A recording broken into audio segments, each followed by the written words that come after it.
बिस्मिल्लाहिर्रहमानिर्रहीम। आप सबको अस्सलाम वालेकुम। आज जिस फ्रेग्रेंस के बारे में हम बात करेंगे इसके ब्रांड का नाम है काजल और इस स्पेसिफिक फ्रेग्रेंस का नाम है Lamar noir extrait the perfume.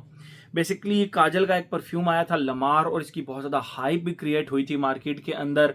बहुत सारे लोगों ने कहा दिल भाई इसका जल्द अज जल्द रिव्यू करें। आपके भाई ने उसका रिव्यू कर भी दिया था और उसका ये बेसिकली फ्लैंकर आया है 2024 के अंदर। ठीक है, तो ये रिसेंटली मेरे हाथ लगा वकास भाई से मुझे ये मिला, तो मैंने सोचा कि इसका रिव्यू जल्द अज जल्द बना दूं। मैं इसका रिव्यू आप लोगों के लिए लेकर आया हूं।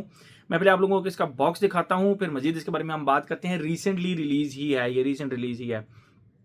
ब्लैक कलर का इसका बॉक्स है, ये आप देख सकते हैं। फ्रंट पे Lamar noir extrait the perfume लिखा हुआ है काजल और ये नीचे थोड़ी ब्रांडिंग वगैरह हुई है। 100 ml की बॉटल है एंड दैट्स इट। यहाँ पे भी थोड़ा सा आप देख सकते हैं ये ब्लैक कलर के बॉक्स के ऊपर ना ये डिज़ाइन सा बना हुआ है। टॉप के ऊपर भी सेम डिज़ाइन है और काजल का लोगो है।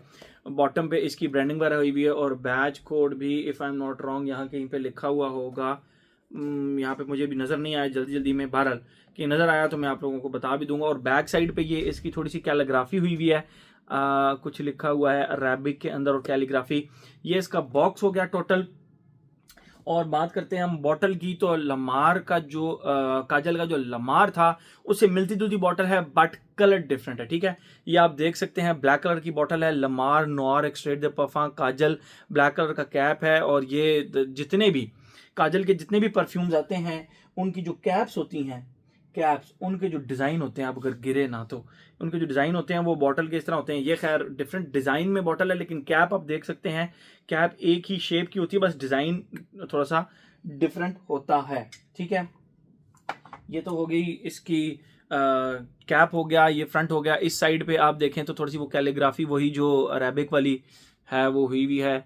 बैक साइड पे भी आप देख सकते हैं, इस साइड पे भी देख सकते हैं कैलीग्राफी। एंड बेसिकली इसकी जो बाकी 3 साइड्स हैं बॉटल की, फ्रंट को छोड़ के वहाँ से जूस नज़र नहीं आता। फ्रंट से अगर आप देखें तो फ्रंट से आपको थोड़ा बहुत जूस नज़र आएगा इसका। बाकी ये इसकी टोटल प्रेजेंटेशन हो गई। बात करें अगर हम इसकी खुशबू के बारे में, मुझे इसकी खुशबू बड़ी डिफरेंट सी लगी और मैं अब जिस चीज़ से कंपेयर करने लगा हूँ मुझे इसकी खुशबू ऐसी लगी। आप लोगों में से अगर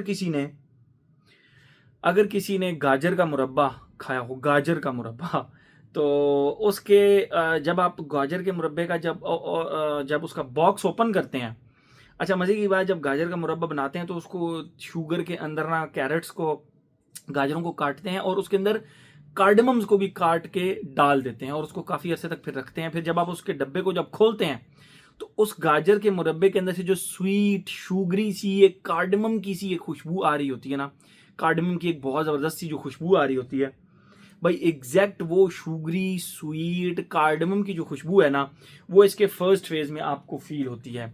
इस फ्रेग्रेंस के फर्स्ट फेज में आपको बड़े आराम से वो फील होती है, स्वीट शुगरी कार्डमम की खुशबू। एंड सेकंड फेज के अंदर यही खुशबू को आप इस तरह कंसिडर करें कि आप रॉ रफ से लेदर के साथ, स्पाइसी रफ लेदर के साथ आप खुशबू कर रहे हैं एंड दैट्स इट। उसके बाद इसकी खुशबू में मुझे कुछ ज़्यादा शिफ्ट लगे नहीं। अगर लगे भी तो मैं ये कह सकता हूँ कि हल्की सी पाउडरी हो गई थी, लेकिन काफ़ी देर के बाद, वो भी काफ़ी देर के बाद ये थोड़ी सी पाउडरी होगी। अदरवाइज इसकी खुशबू इसी तरह रही। यानी स्टार्ट में जो मैंने आपको बताया है कि स्वीट शुगरी कार्डमम का जो एक स्पेसिफिकली अगर कहा जाए तो गाजर के मुरब्बे के अंदर से जो एक स्पेसिफिकली खुशबू आ रही होती है, उस तरह की खुशबू सेकंड फेज के अंदर उसी मुरब्बे के साथ आप रॉ रफ से लेदर की खुशबू कर लें और ड्राई डाउन के अंदर उसी खुशबू के साथ आप कर लेंगे थोड़ी सी ये डस्टी पाउडरी हो जाती है एंड दैट्स इट। उसके बाद ये ज़्यादा चेंज नहीं करती। ये तो होगी इसकी खुशबू। आते हैं हम अपने पैटर्न की तरफ। Age, gender, longevity, projection, weather, occasion. ये एक स्वीट कार्डमम बेस्ड फ्रेग्रेंस है, तो अगर आपको स्वीट कार्डमम बेस्ड यानी गाजर के मुरब्बे की तरह की जिस तरह की खुशबू होती है, अगर वो खुशबू आपको पसंद है तो this fragrance is for you. ठीक है, जेंडर मेरे ख्याल में ये सिर्फ लेदर के प्रेजेंस की वजह से ये थोड़ी सी फेमिनिन साइड से थोड़ा सा आप कह लें कि 70% ये मैस्कुलिन साइड पे लीन करती है, वो भी सिर्फ और सिर्फ लेदर के नोट की वजह से। अदरवाइज जो इसके अंदर स्ट्रक्चर है इसका वो आप कह सकते हैं कि इजीली जो है ना यूनिसेक्स वाली साइड पे जाता है लेदर के स्ट्रक्चर को छोड़ के। हाँ, बहुत सारी लेडीज इस तरह की होंगी जिनको लेदर बहुत ज़्यादा पसंद होगा, अपने फ्रेग्रेंसेस के अंदर लेदर पसंद आता होगा, तो फिर वो यूज़ इसको कर सकती हैं, अदरवाइज ये मैस्कुलिन साइड पे थोड़ा सा ज़्यादा लीन करती है। एज हो गया, जेंडर हो गया, लॉन्जिविटी प्रोजेक्शन की अगर हम बात करें तो इसकी जो लॉन्जिविटी है वो मसला नहीं है। वो काजल के जितने भी फ्रेग्रेंसेज हैं आप उनकी देख लें, लॉन्जिविटी प्रोजेक्शन का मसला नहीं है। खींच के भी मार्क्स दें तो 8 घंटे की लॉन्जिविटी कर लें और प्रोजेक्शन कोई 1.5 घंटे की बहुत मुनासिब आर्म लेंथ सदर की प्रोजेक्शन, उसके बाद भी आपके क्लोज यहाँ रहती है, लेकिन पहला 1.5 घंटा ठीक है, एक आर्म लेंथ तक ही प्रोजेक्ट करती है। वेदर और ओकेजन की बात करें तो फॉल एंड विंटर, बहुत सख्त गर्मी जब हो, जून जुलाई अगस्त, इस वक्त आप नहीं लगा सकते। इसके बाद इसको लगा सकते हैं जब रातें जो है ना थोड़ी थोड़ी ठंडी होना शुरू हो जाती हैं, तो अक्टूबर एंड ऑनवर्ड आप कह लें कि अप्रैल तक आप इसको बड़े आराम से लगा सकते हैं। मेरे ख्याल में बिल्कुल आराम से इसको लगा सकते हैं, ठीक है। एज हो गया, जेंडर हो गया, लॉन्जिविटी प्रोजेक्शन हो गया, वेदर, ओकेजन की अगर हम बात करें तो आप अगर इसको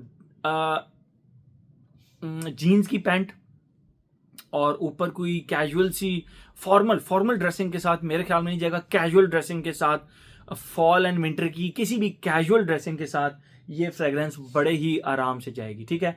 तो मेरे ख्याल में हर एस्पेक्ट इसका हमने कवर कर लिया। मेरे ख्याल में एक अच्छी फ्रेग्रेंस है, एक डिफरेंट काम किया गया है, इस ब्रांड ने एक डिफरेंट काम किया, तो मेरे ख्याल में इसको आपको ट्राई करना चाहिए। तो मेरे ख्याल में हर एस्पेक्ट इसका हमने कवर कर लिया। तो ये था जी हमारा काजल का Lamar noir extrait the perfume. Thank you so much.